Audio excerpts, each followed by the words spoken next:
मित्रों नमस्कार। हमारे साथ देखिए कितने सारे लोग आज एकत्रित हुए हैं। बारी बारी से आप लोग अपना परिचय देते जाएं। सबसे पहले ये मेरा नाम शेखर है। हाँ, शेखर नाथ बम्बई से आए हुए हैं। आयकर विभाग में ये पदस्थापित है। काफ़ी मेधावी छात्र रहे हैं और अभी भी अध्ययन अध्यापन का कार्य करते रहते हैं। हमें बड़ी खुशी होती है जब हम इनसे मिलते हैं। और पीछे अपना नाम बताइए। नाम बताओ। पुलिस। हाँ, मिलिंद है। ये इसकी इच्छा है कि हम बड़ा होकर पुलिस बने, इसलिए बारंबार अपना नाम ये पुलिस ही बताता है। पुलिस बनोगे मिलिंद? और क्या बनोगे? फौजी। फौजी बनोगे? हाँ। अच्छा अच्छा। डॉक्टर भी बनोगे? और बजरंग बली भी बनोगे? अच्छा अच्छा, चलो सब कुछ बन जाना। और ये दीपक है चिर परिचित। और ये गौरव है। गौरव से कौन भला परिचित नहीं होगा? जी बिल्कुल। तो शेखर नाथ, आज हम लोग कौन से विषय को आगे बढ़ाएं? हम लोग मुख्यतः आज संस्कृत भाषा को देखेंगे कि किस तरह से उसका कहाँ से आया, किस तरह से उसका उत्थान हुआ। हाँ चलिए, अभी वर्तमान परिप्रेक्ष्य में भी देखेंगे अभी क्या स्थिति में संस्कृत। तो चलिए आपसे ही शुरुआत करते हैं। इसके विकास के बारे में आप कुछ बोले। संस्कृत तो प्राचीनतम भाषा है, हम सभी जान रहे हैं। और भले ही आज वो विलुप्त तो नहीं कर सकते हैं, लेकिन काफ़ी कम प्रचलन में हो गया। हम लोग कर्मकांड में ही देख रहे हैं, पूजा पाठ या जो भी कर्मकांड है, और या फिर स्कूल में भी, मतलब बस एक सिलेबस में है तो बस एक कॉलम पूर्ति हो रहा है कि हाँ, लेकिन ऐसा नहीं कह सकते हैं कि यह विलुप्त हो गए। आज भी ये इन भारत में कुछ स्टेट में तो एकदम बोलचाल की भाषा है, कुछ स्टेट के कुछ गांव में कर सकते हैं। हाँ, गांव है जैसे कर्नाटका में है। कर्नाटका में मट्टूर और होसाहली करके है। मध्य प्रदेश में मध्य प्रदेश में झीरी और ये है महाड़ जी, जहाँ पर कि अम्बेडकर जी का। राजस्थान में एक गोनाडा करके है। फिर आप उड़ीसा में भी है सासा, ऐसा ही सासना। हाँ, तो इतने सारे गांव भारतीय इन 4 राज्यों में ऐसे हैं जहां अभी भी संस्कृत बोली जाती है। बिल्कुल। और 2 राज्य हिमाचल प्रदेश और उत्तराखंड में तो ये इसके एक क्या कह सकते हैं आपको, एडिशनल ऑफिशियल लैंग्वेज सेकेंड है। हाँ, जैसे बिहार की द्वितीय भाषा उर्दू हो गई, उसी तरह से द्वितीय भाषा के रूप में उत्तराखंड और हिमाचल प्रदेश में इसकी क्या है? उत्तराखंड, जिसको कि आप देवभूमि भी कहा जाता है। हाँ, क्यों नहीं, वहाँ संस्कृत प्रेमी बहुत हैं। अब वैदिक काल में संस्कृत के कौन कौन ग्रंथ रचित हुए उसके बारे में बताएं। इसका तो ऋग्वेद में सबसे पहले आप कह सकते हैं कि एक तरह से माना हुआ जो ग्रंथ है, सबसे पहले तो ऋग्वेद ही कर सकते हैं संस्कृत में। हाँ हाँ हाँ, जो तकरीबन 1500 BC में कर सकते हैं। ये हुआ जो चारों वेद। गौरव जी बिल्कुल। कहीं ना कहीं वैदिक संस्कृति जो है उसमें जो है सबसे पहले 4 वेदों की रचना हुई, वो वैदिक संस्कृति में ही आता है। जिसमें कि ऋग्वेद है, यजुर्वेद है, सामवेद और अथर्ववेद। हाँ, यही क्रम है। पहले ऋग्वेद संकलित किए गए, उसके बाद यजुर्वेद, फिर सामवेद और अंत में अथर्ववेद। हाँ, और सबसे अधिक मंत्रों का जो है कह सकते हैं संयोजन जो है, समावेश, वो ऋग्वेद में ही। हाँ बिल्कुल। अब हमारे साथ दीपक हैं। दीपक एक प्रसिद्ध कवि हुए हैं वेद व्यास। वेद व्यास का पूरा नाम बताएं और उनकी रचनाओं के बारे में आप बताएं। वेद व्यास का पूरा नाम कृष्ण द्वैपायन और वादरायन महर्षि वेद व्यास थे। एक बार ताली बजा दीजिए।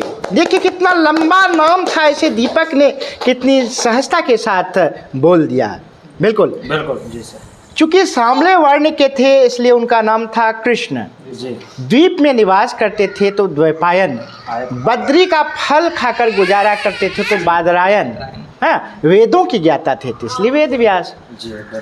तो श्री कृष्ण द्वैपायन बादरायन महर्षि वेद व्यास। देखिए कितना लंबा नाम दीपक हमें बताया।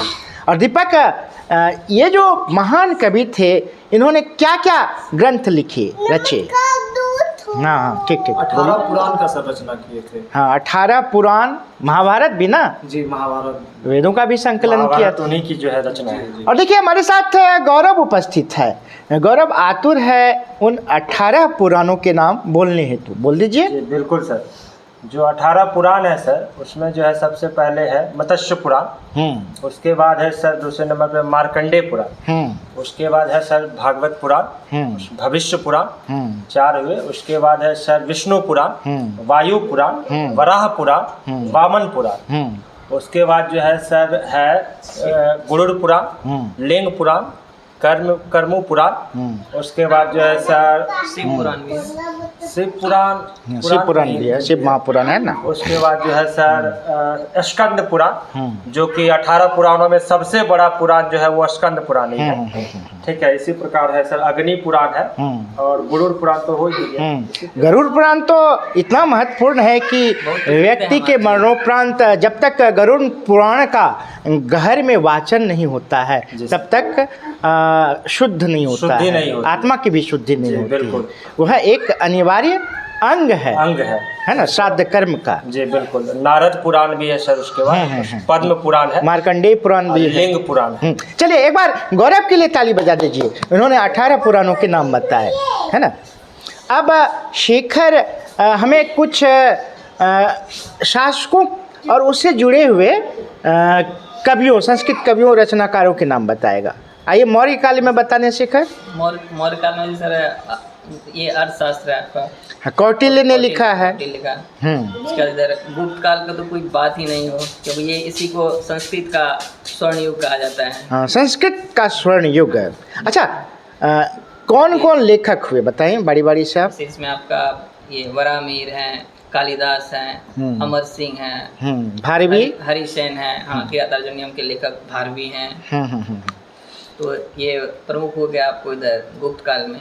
हाँ। और भी संस्कृत के तो खैर जो भी रचनाकार है या कवि है जो भी है उनकी तो कमी नहीं है, जैसे आप देख रहे हैं वार्णभट्ट भी है, वो तो हर्षवर्धन के ही है, वो बिहार के। वो तो आप बाद में बिहार के बारे में हम चर्चा करेंगे। सबसे पहले बात करते हैं महान कवि कालिदास के बारे में। एक बहुत बड़े नाटककार थे, उनकी रचनाओं के बारे में बोलें शेखर जी। जैसे उनका है ये 2 खंड काव्य थे, रघुवंशम और ये नहीं ऋतु संहार और मेघदूतम। ऋतु संहार और मेघदूतम। महाकाव्य भी 2 थे, रघुवंशम और कुमार समूह। हाँ बिल्कुल बिल्कुल। और उधर आपको नाटक 3 अभिज्ञान शाकुंतलम और विक्रमोर्वशीयम और मालविकाग्निमित्रम। 3 नाटक हो गए है ना। अभिज्ञान शाकुंतलम में जो कौन कुल, रघुकुल की वंशावली है, श्री राम के जो पूर्वज जो भी हैं उन राजाओं की क्या है वंशावली है ना। सभी ऋतुओं का 6 ऋतु है ना, हेमंत शिशिर वसंत ग्रीष्म वर्षा शरद, इन सभी 6 ऋतुओं का बहुत ही सुंदर चित्रण जिस ग्रंथ में मिलता है। गौरव उसका नाम बताइए। ऋतु संहार। हाँ बिल्कुल बिल्कुल। 2 प्रमुख जो है उनका। हाँ बिल्कुल बिल्कुल। कालिदास का। हाँ, मेघदूत। देखिए मेघदूत में किसकी कथा है? उसमें से इंद्र भगवान और जो है नहीं, एक ये थे ना कुबेर के दरबार में ही रहते थे यक्ष और यक्षिणी। हाँ, यक्षिणी अलग रहती थी, यक्ष रहता था। तो किसी कारणवश कोई अपराध हो गया उससे, तो उसको उसने निष्कासित कर दिया। जब निष्कासित कर दिया तो वह यक्षिणी से क्या हो गया, अलग हो गया। तो उसी विरह को चित्रित करते हुए कालिदास ने मेघ को दूत बनाया है ना। इधर उधर भटक रहा था तो उन्होंने मेघ से प्रार्थना की कि हे मेघ, हमें तुम यक्षिणी से मिलवा दो। उसी ग्रंथ में इतना सुंदर वर्णन मिलता है, जिस ग्रंथ का क्या नाम है? मेघदूतम। हाँ बिल्कुल। तो कालिदास की इतनी सारी रचनाएं हुई है ना, बहुत सारी। कालिदास के बारे में कहा जाता है कि वह भारत का क्या है, शेक्सपियर है। और अब चलिए हर्षवर्धन के काल में चलिए, नहीं अभी गुप्त काल और बाकी है। हरिसेन ने क्या लिखा शेखरनाथ बताइए। प्रयाग प्रशस्ति लिखा। भारवी ने किरातार्जुनीयम। हाँ, वराहमिहिर ने क्या लिखा? वराहमिहिर तो ये ज्योतिष शास्त्र वगैरह का, ज्योतिष शास्त्र का एक हाँ, और ज्योतिष शास्त्र का बहुत प्रख्यात वो ये था हाँ ग्रंथ पंच सिद्धांतिका। हाँ, ज्योतिष शास्त्र के 5 अंग होते हैं है ना।